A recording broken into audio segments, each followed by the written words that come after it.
What's up, everybody? And welcome to another edition of High Mythology, the show where we get high enough to talk to evil mice and tell you guys stories, silly stories from mythology and folklore.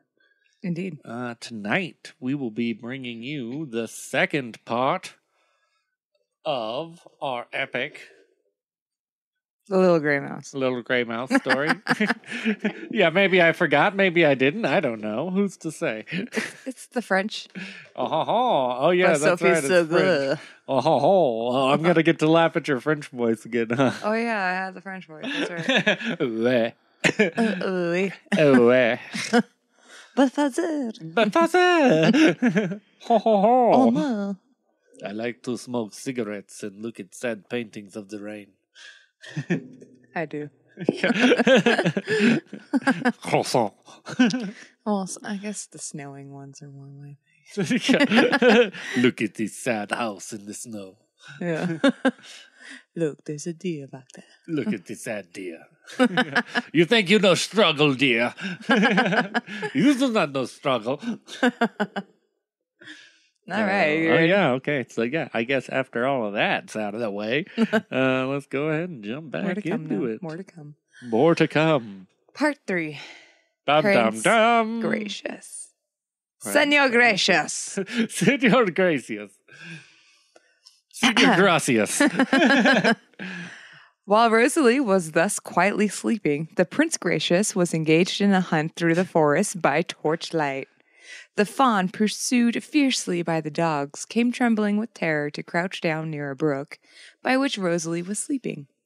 The dogs and gamekeepers sprang forward after the fawn. Suddenly, the dogs ceased barking and grouped themselves silently around Rosalie. Roof, roof. She was a dog whisperer in her sleep. Sleep whisper. The prince dismounted from his horse and set the dogs again upon the trail of the deer. But to his surprise, to see a lovely young girl asleep in the lonely forest. Oh. Exclamation mark. Exclamation mark. Yeah. He looked carefully around and saw no one else. She was indeed alone, abandoned. Calm down, Harvey Weinstein. Easy, bro. Easy. This isn't the first hashtag Me Too. Yeah. Upon examining her more closely, he saw traces of tears upon her cheeks, and indeed they were still escaping slowly from her closed eyelids. Oh, in bed. In bed. Rosalie was simply clothed, but in the richest of her silk dress donned with wealth. Of course, she was simply clothed, and then, booms, bitch is definitely a princess. She was simply clothed in the nicest clothes you've ever seen. Make up your mind. Her fine white hands, her rosy nails, and her beautiful chestnut locks, carefully and tastefully arranged.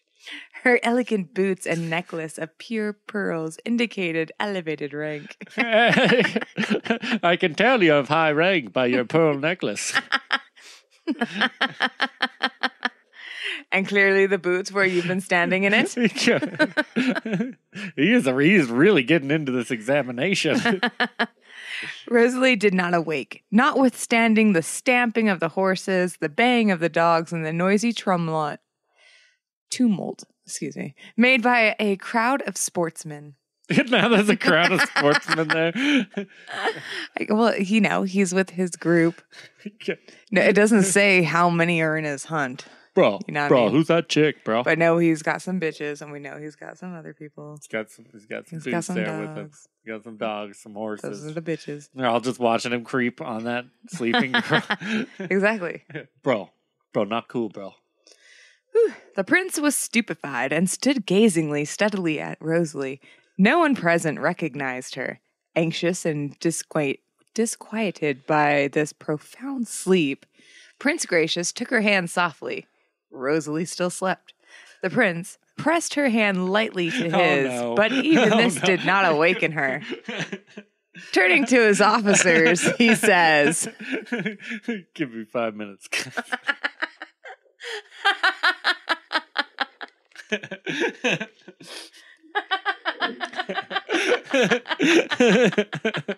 That's so much.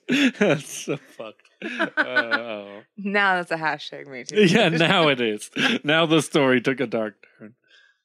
Oh, hey there. I cannot abandon this unfortunate woman who has perhaps been led astray or something by some design there. The victim of some cruel wickedness, maybe, probably. Prince Gracious's gamekeeper, Hubert, says,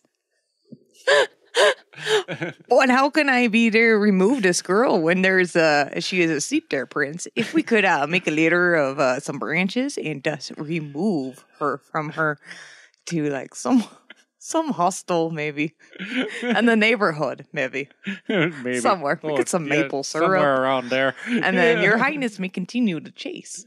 Oh, the chase, yeah. Gracious replies, "Oh, your idea is good there, Hubert. Make the litter and we'll place her on it, Only you will not take her to the hostel, but to my palace instead. Don't ask any questions there, right, buddy? Hey. This young maiden is surely a high birth there and is as beautiful as an angel." "Oh, yeah. She is." "Oh, yeah. Oh, don't you know? I will watch over her myself so that she will receive the care and attention to which she is entitled to. Afterwards, we can go play some hockey, yeah?" Oh, yeah, we'll go play some hockey and have some Molson beers." Hubert, with the assistance of his men, soon arranged the litter upon which Prince Gracious spread his mantle. Hold on. Just let me spread my mantle over here real quick. Ooh, this old English shit. Sorry. Old English, yeah. Some of this, sometimes I'm just kind of like, I'm so in the zone of reading it. I'm like, that makes sense to me. Not to a lot of people. He spread his mantle and gave her a second pearl necklace. Then, approaching Rosalie, who was still sleeping softly. Oh, you creeper. He raised her gently in his arms and laid her upon the cloak. At this moment, Rosalie seemed to be dreaming. She smiled and murmured in her low tones, Father, save me. The Queen of the Fairies. Oh, yeah. The Prince Gracious. I see him. He is charming. Charming. Ooh. Yeah. Ooh la la. Oh, I love it when you call me Big Papa there. He is indeed Big Papa. Big Papa. The prince, surprised to hear his name pronounced, now assumes that Rosalie was a princess under some cruel enchantment.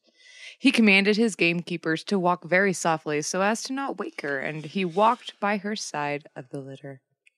Upon arriving at the palace, Prince Gracious ordered that the queen's apartment should be prepared for Rosalie. He ordered everyone that no one was to touch her, and that he carried her up himself into her chambers, and laid her gently upon the bed, ordering the women who were to wait upon and watch over her to call upon him as soon as she awoke. Then, casting a farewell look upon the sad, sweet face of the sleeper, he strode from the room. She's a sleeping woman, bro. She hasn't even met you. Rosalie slept tranquilly. Until morning, of course. The sun was shining brightly when she awoke. She looked about her with great surprise. The wicked mouse was nowhere to be seen to terrify her, and had happily disappeared. Rosalie says aloud, Am I delivered from this wicked fairy detestable? I am in the hands of the fairy more powerful than herself, maybe? I'm off to spread the Black Plague. Rosalie stepped to the window and saw many armed men and many officers dressed in brilliant uniforms. More and more surprised, she was about to call upon one of the men whom she believed to be either a genie or enchanters. Is it Don't wrong? know, they look the same. Is it wrong that because they're French, I picture all of them in berets? It's okay. Yeah. Many officers in decorated berets. Oh, I can see one with the French hat. Yeah. A little puffball with a little nipple hat. Nipple hat. I don't know what those are. Your little nipple hats. A cigarette all in their mouth. Yeah. Oh. More and more surprised, she was about to call out to one of the men, whom she believed to be either a genie or an enchanter. Don't know. Again, they look the same. Hey, whoa, man, that's wrong. She heard footsteps approaching. She turned and saw the Prince Gracious, clothed in an elegant and rich hunting dress. Interesting. Oh yeah, it's just some flannels I had lying around there, you know. A big old hat with earmuffs. Standing before her and regarding her with admiration, Rosalie immediately recognized the prince of her dreams and cried out involuntarily, "The Prince Gracious!" The prince says in amazement, "Oh, hey there, don't you know? You know my name then, don't you? How could I have forgotten your name and beauty if we have ever met? I'm pretty sure we hadn't met there, but you know, you never know in these days." Rosalie says blushingly, "I have only seen you in my dreams, Prince. As to my name, you could not possibly know it, since I myself did not know it until my father's name until yesterday." Oh, shit. The prince says, or asks. Yeah. Oh, yeah, thank you there, you know, don't you? And what is the name, may I ask, which has been concealed from you for so long there? Rosalie then told him all that her father had told her. She frankly confessed her culpable curiosity and its terrible consequences. She says, "You must be the judge of my grief, Prince. When I was compelled to leave my father in order to escape from the flames, which the very wicked little fairy had lighted, beach. When rejected everywhere because of this wicked mouse, I found myself exposed to the death and the hunger and thirst. Soon, however, a heavy sleep overtook my possession of me. She should have eaten the mouse. During which I had many strange dreams. I do not know how I came to be here, or whether it is in your palace as I find myself. Oui. Yeah. Gracious then related to Rosalie how he had found her asleep in the forest of the woods. Oh, and I totally didn't touch you at any inappropriate spots there either. That is good to know.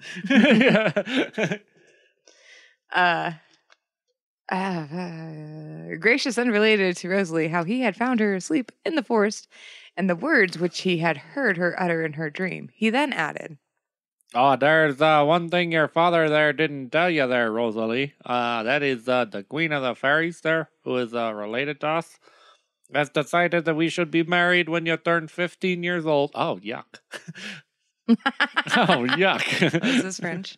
It's okay. Yeah. Well, it is no doubt the Queen of the Fairies who, inspired me with the desire to go hunting there in order that I might find you in the forest where you wandered. Since you'll be 15 in a few days, please consider my palace as, your own, and command anyone in here, any advance as my queen there, don't you know? Your father will soon be restored to you, and you'll be able to celebrate our happy marriage. Oh, great. Yeah. Oh, yeah, I hope you like boring evenings, because I love them. I'm sipping syrup. We'll drink some syrup there, and we'll just watch old reruns of Northern Exposure on the VHS tapes. Rosalie thanked her young and handsome cousin heartily. Ew. Well, back then. Sorry. That's... First cousins were fine back then. All of a sudden, I realized we're talking about 15-year-old cousins. And then returned to her chamber, where she found her maids awaiting her with a wonderful selection of rich and splendid robes and headdresses. Rosalie, who has never given much attention to her appearance, took the first dress that was presented to her. It was a rose-colored gauze, ornamented with fine lace and a headdress of lace and moss rosebuds. Her beautiful chestnut hair was arranged in banks, forming a crown. And a beret on top. Yep. And when her wardrobe was completed, the prince came to take her to breakfast. Aww. Sorry. Rosalie ate like a person who had not dined in days. Famished. I know. Although it was really 12 hours since she last ate. Yeah. More croissants, please. More baguette. After they ate, the prince led her to the garden and conducted her to the greenhouse, which were magnificent. Yeah, check out all this nice BC buds I'm growing in here. At the end of one of the hothouses, there was a little rotunda ornamented with choice flowers. In the center of this rotunda was a large case that seemed to contain a tree, but a thick, heavy cloth was thrown over it and tightly sewn together. Though the cloth there could be seen a number of points of extraordinary brilliances. Brilliances. Part 4. Bum, bum, bum. The tree in the rotunda. The tree in the tundra. Rotunda. Rotunda. Rotunda. Rosalie admired all the flowers very much, but she waited with some impatience for the prince to remove the cloth which enveloped this mysterious tree. He left the greenhouse without having spoken of it. So she asked her prince, "What then, my prince, is this tree which has been so carefully concealed?" Oh, yeah. Prince Gracious says happily to her, Oh, well, yeah, sorry about that. That's a wedding present for, which I am destined to give you, but you cannot see it until your 15th birthday, you know. So Rosalie asks, "But what is it that shines so brilliantly onto the cloth?" Oh, it's an R-rated movie. Gracious says. Yeah, you'll know in a few days, Rosalie. You know, I flatter myself that you'll not find my present a common affair there. So Rosalie asks, "And I cannot see it before my birthday?" Gracious says, No, Rosalie, sorry about that, but the Queen of the Fairies there has forbidden me under heavy penalties not to show it to you until after you become my wife. I do hope that you'll love me enough to control your curiosity until that time, but you know how you women get with your curiosities, right? These last words made Rosalie tremble, for they recalled to her the little gray mouse and the misfortunes which menaced her as well as her father. If she allowed herself shitting in the kitchen to fall under that temptation, which, without a doubt, her enemy of the fairy detestable had placed before her, Fairy detesticles. She spoke no more of the mysterious present and continued to walk with her prince. The day passed more agreeably, and the prince presented her to the ladies of his court and commanded them to honor her and respect her as the Princess Rosalie, whom the Queen of the Fairies has selected as his bride, of course, we've mentioned. Whom? Rosalie which? was very amiable to everyone. She's generally amiable. And they all rejoiced in the idea of having such a charming and lovely a queen. What a great queen. The following days passed, and every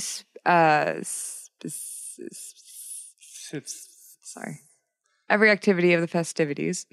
Festivities. Festivities. The prince and Rosalie both saw the joyous hearts that approached of the birthday, which was to also be that of their marriage. Well, yeah, it's the marriage birthday there, don't you know? The prince, because he tenderly loved his cousin, and Rosalie, because she loved her tenderly loving cousin. I'm just going to hit a womp womp for that. But also because she desired strongly to see her father again, and because also she hoped to see what was in that case of the rotunda contained. So curious. She thought of this incisively. She dreamed of it during the night, and whenever she was alone, she had difficulty restraining herself from rushing to the greenhouse and trying to discover the secret. Man, women and their curiosity. Finally, the last day of anticipation and anxiety arrived. In the morning, Rosalie would be 15. The prince was much occupied with the preparations of his marriage, and it was to be a very grand affair. Yeah, it's a 12 moose affair, don't you know? Oh, wow. And a giraffe. Yeah, no giraffes up here. They get too cold. All the good fairies of his acquaintance were to be present, as well as the queen of the fairies. Rosalie found herself alone in the morning, so she resolved to take a walk. While musing upon the happiness of tomorrow, she involuntarily approached the greenhouse. She entered, smiling pensively, and found herself face to face with the cloth that covered the treasure. Oh, no, Rosalie, don't you do it. She said to herself, "Tomorrow I shall be not as known as this cloth is concealing for me." That second word didn't sound like cloth. Like, what? He's concealing from you? The thick cloth conceals from me. If I wish indeed, I must see it today. For I plainly perceive some little openings in which I might be insert my finger. Hey, whoa now. Calm down. Whoa, Nelly. Start with the pinky. By enlarging it just a little. In fact, who would ever know? I would, sew the cloth after having taken a glimpse. Oh, you never know. Since tomorrow is so near, when I am all to see. When I am to see all. Sorry. Since tomorrow is so near when I am to see all, I may as well take a glance today, yes? Oui. Rosie looked about her and saw no one, and in her extreme desire to gratify her curiosity, she forgot the goodness of the prince and the dangers which menaced them all if she yielded to this temptation. Stuck a finger right in its poop chute. She passed her fingers through the little holes and strained them lightly. Yeah. Oh, damn.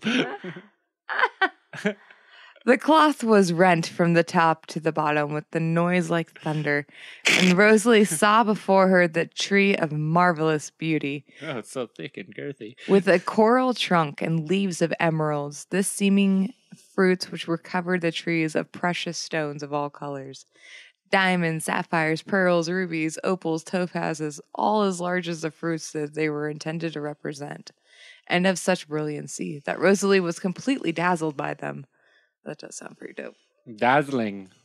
But scarcely had she seen this rare and unparalleled tree when the noise louder than the first drew from her ecstasy. She felt herself lifted up on the transporter to a vast plain from which she saw the palace of the king falling into ruins and heard the most frightful cries of terror and suffering issue from its walls. Soon, Rosalie saw the prince himself creep up from the ruins, bleeding and his clothing almost torn from him. He advanced towards her and said sadly, "Oh, Rosalie, you ungrateful woman there. See what you have done, not only to me, but to my whole court. After what you did, I do not doubt that you'll yield the third time to your curiosity there, and that you'll complete my misfortunes, those of your fathers and your own there. I do there, Rosalie. I fucking do. May sincere repentance atone for your ingratitude towards my unhappy prince who loved you and only sought to make you happy there." In saying these words, he slowly withdrew. I withdraw now. Nice. Rosalie threw herself upon her knees, bathed in tears, and called to him tenderly, but he disappeared without ever turning to contemplate her despair. No more Fuck of that, her Rosalie. despair. She destroyed the whole kingdom. I'm bleeding out my ear holes. I don't know if you saw that. I can't really hear you there much here. Rosalie was about to faint when she heard the little discordant laugh of the gray mouse, and then she saw it before her. The little evil mouse said, "Your misfortunes are due to me, my dear Rosalie, for having assisted you so well. It was I who sent you those bewitching dreams of the mysterious tree during the night. It was I who nibbled the cloth to help you in your wish to put your finger in its butt. Without this last artifice of mine, I would have lost you, as well as your father and Prince Gracious. One more slip, my pet, and you'll be my slave forever. I pooped in your food." Thought it had a deep voice.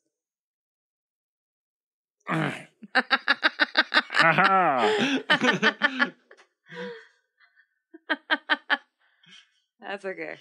The evil mouse is sucking on some helium. Yeah, he was all high on that helium. Like you gave it its rogue, your rogue voice. Your Macho Man voice. Macho Man. Hey there, brother. I was laughing so hard I cried. I can't see anymore. Blinded. I'm blinded. The cruel mouse, in her malicious joy, began to dance about Rosalie. Her words, wicked as they were, did not excite the anger of the guilty girl. Rosalie cries, This is all my fault. Had it not been for my dreadful curiosity and my ingratitude, the grey mouse would not have succeeded in making me yield so easily to temptation. I must atone for all of this by my sorrow, by my patience, and by my firmness. Firm titties. Firm titty. With which I was resist all these third challenge to which I am subjected. Gotta No stay matter how firm difficult. against the challenge. No matter how No difficult. matter how difficult. Besides, I have but a few hours to wait until my dear prince has the hold of me. The happiness of my dearly beloved father of my own depends upon myself. Before her lay of the smoldering room. I don't know what the fuck you just said, kid, but I feel you. Oh, she just only has to wait a few hours until everyone comes. Anyway, before her laid the smoldering ruins of the palace of the Prince Gracious. So complete had it been its destruction that a cloud of dust and smoke hung over it, and hardly one stone remained upon another. The cries of those in pain were borne to her ears and added to the bitterness of her feelings. Ow! Why would you come back? Rosalie continued to lie, prone on the ground.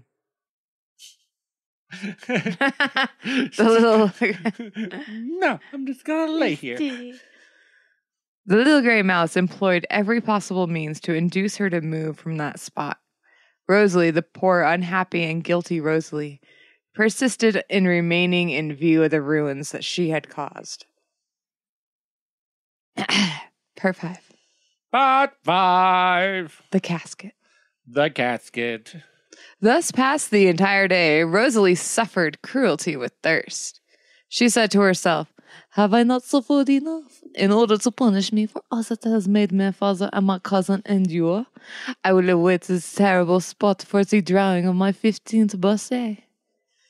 The night was falling when an old woman who was passing by approached and said, "My beautiful child, will you oblige me by taking care of this casket, which is very heavy to carry, clearly, while I go a short distance to see one of my relations?" She's gonna go get some old man dick. I am. I fuck. It's an orgy party. It's an orgy party over at Cletus's house. Yeah. Rosalie replied, "Willingly, madame." Rosalie was very obliging. The old woman placed the casket in her hand, saying, "Many thanks, my beautiful child. I shall not be long, but I warn you not to look in the casket, for it contains things that you should have never seen. And pictures from the orgy. As you will never have the opportunity to see again. Do not handle it rudely, for it is very fragile ware and can be very easily broken. Then you will see what it contains, and no one should see what's in there." No one should see that. No one needs to see that. I guess that makes more sense. Wrinkles and folds and lube everywhere. The old woman went off after saying that. Rosalie placed the casket near her and reflected on all the events which had just passed. It was now night, and the old woman did not return. Rosalie threw her eyes on the casket and saw with her surprise that it illuminated the ground all around her. God damn it, Rosalie. Rosalie asked herself, "What can be in the casket? What is so brilliant?" With the curiosity already, Rosalie. She turned it around and around and regarded it from every side, but nothing could explain this extraordinary light. And she placed it carefully upon the ground, saying, "Of what importance is it to me what is in the casket? It is not mine. It does belong to the old woman who confined it to me. I will not think again of this, for I fear I may be tempted to open it." She has horrible impulse control. In fact, she no longer looked at it and endeavored not to think of it. She closed her eyes, resolved to wait patiently till dawn. And then Rosalie says, "In the morning I shall be 15 years old. I shall see my father and Gracious, and we shall have nothing more to fear from this wicked fairy." Suddenly, a small voice of the little gray mouse said, "Rosalie, Rosalie, I am with you once more. I am no longer your enemy, and to prove it, if you wish, I can show you what is in this casket." Oh, she really did only suck on some helium, huh? Rosalie did not reply. The evil mouse continued to say, God damn it, Rosalie, did you not hear what I said? I am your friend, believe me. no reply. And then the little gray mouse, having no time to lose, sprang upon the casket and began to gnaw at the lid. Rosalie seized the casket and pressed it against her bosom and cried, "You monster! If you touch this casket again, I will wring your fat neck." Oh. The mouse cast a diabolical glance upon Rosalie, but it dared not brave her anger. While it was meditating some other means of exciting the curiosity of Rosalie, the clock struck 12, and at the same moment the mouse uttered a cry of rage and disappointment and said to Rosalie, Rosalie, the hour of your birth has just sounded. You are now 15. You have nothing to fear from me anymore. You are now beyond my power and my temptations, as is your odious father and pitiful prince. As for myself, I am compelled to keep this hideous form of a mouse until I can tempt some young, beautiful girl, and well-born like yourself, to fall into my snares. Adieu, Rosalie. You can now open the casket. "Damn, he's been smoking too, huh?" I'm off to start my own movie company. Saying these words, the mouse disappeared. Poof. Rosalie, wisely distrusting these words of her enemy, did not follow her last counsel, and resolved to guard the casket carefully until dawn. Scarcely had she taken this resolution when an owl, which was flying above her head, let a stone fall upon the casket, which had then broken into 1,000 pieces. Rosalie uttered a cry of terror, and in that same moment she saw before her the Queen of Fairies, who said, "Come, Rosalie, you have finally triumphed over the cruel enemy of your family. I will now restore you to your father, but first you must eat and drink, as you are much exhausted." Clearly. The fairy now presented her with a rare fruit, which with a single mouthful satisfied both hunger and thirst. That sounds like a game. That's an Asian pear. Then a splendid chariot, drawn by 2 dragons, drew up before the fairy. She entered and commanded Rosalie to do the same. Rosalie, as soon as she recovered from her surprise, thanked the Queen of the Fairies with all of her heart for her protection, and then asked if she was not able to see her father, and the prince gracious. The Queen of the Fairies says, "Your father awaits for you in the palace of the prince." Prince Palace. So Rosalie says, "But madame, I thought that the palace of the prince was destroyed and he himself wounded horribly." No. No. Oui. The Queen of the Fairies says, "That, Rosalie, was an illusion to fill you with horror and remorse at the result of your curiosity, and to prevent you from falling before the 3rd temptation. You will soon see the palace of the prince, just as it was before you, toward the cloth which covers the precious tree he has made for you." Yeah. She's really high. Tree cloth. She's high. That's why she's talking so slow. Sorry. I am very, very stoned. Give me a minute. As the fairy said this, the chariot drew up before the palace steps. Rosalie's father and the prince were awaiting her Oh, hey there. with all of the court. Rosalie first threw herself into her father's arm, and then into those of the prince, who seemed to have no remembrance of the fault that she had committed the day before. Yeah, everything's all good over here. All was ready for the marriage ceremony, which was to be celebrated immediately. All the good fairies assisted at the festivals, which lasted several days. Yeah, we even got Celine Dion there to play the reception. Nice, and Justin Bieber is his backup, yeah. Yeah, Justin Bieber. We got the Biebs over there too, but nobody likes him. Well, Hubert's related to Justin Bieber. Yeah. Well, that's how we got him at a discount. Oh, that's how we got him at a discount there. Rosalie's father lived with his child, and she was completely cured of her curiosity. Should we applaud that? She learned not to be curious anymore. She was tenderly loved by the Prince Gracious, whom she loved fondly as well. They had beautiful children, for whom they chose powerful fairies as godmothers in order that they might protect against the wicked fairies and genie. And that's how the French Canadians were born. I mean, it doesn't get into like the genies, but it mentioned a genie. They mention like, genies 3 all the times. time. They're like, yeah, it's fucking genies just rocking around Like, here. where the fuck do they come from? Oh, what's the story with the genies? So, back to the curiosity of that girl. For real. What about my curiosity about some goddamn genies? Yeah. Yeah. So that's it. My That's the references. story, yeah. Fairy tales with a Z. Fairy tales with a zoo. Just been hitting that up. It's Yeah. just an easy place to find good references. Yeah, the story was by Sophie Segura. So good. Segura. Uh-huh. Oh, Bitches. bitches. Yeah, that was a fun, interesting one. Definitely outdated. Definitely. Definitely cut. I like how it wasn't until Curiosity like for 3 fucking quarters of the sakes. way through. I'm like, oh my god, they're talking about 2 15-year-old cousins about to bang. Yep. Oh, he's 16, I'm sure. Oh yeah, I'm sure he's probably like I 30. am 15, going on 16. Oh yeah, well I'm like 34 and I'm going on like 43 over here. Probably. Yeah. That's why their babies all came out with Down syndrome. Yep. That is exactly the reason why. Yeah. They also Nice. gave birth to all of French Canada. And Pegasus. And Pegasus. And the Kraken. And The Kraken. What's cracking? Yo, what's cracking? Yeah. 3 sea monsters. Sea monsters. I hope you folks enjoyed this episode, this little 2-parter action for you. Enjoy. Fun. Enjoy. Let us know what you think. You can find us all over the internet. Everywhere. You really can. You can. No, we're everywhere. Yeah, look for Howley Boys. It's HAOLEBOYS.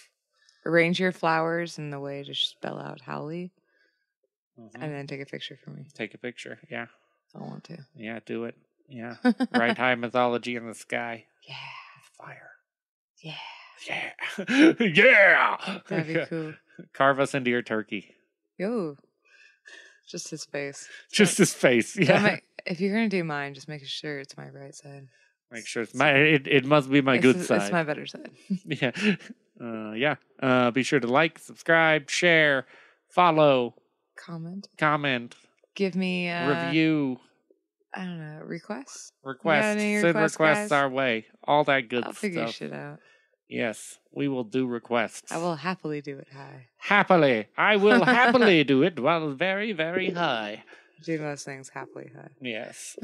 That's good. You don't want to do things sadly high. Oh, Oh. aggressively high. Aggressively high. Oh. I'm so fucking ripped right now, I man. don't know. Oh my god, I guess it was mixed with what? Yeah. Shit. I don't It know. was shit. Yeah. With human feces. Yes. Yes. Yeah. Well, have a good night, everybody. Good night.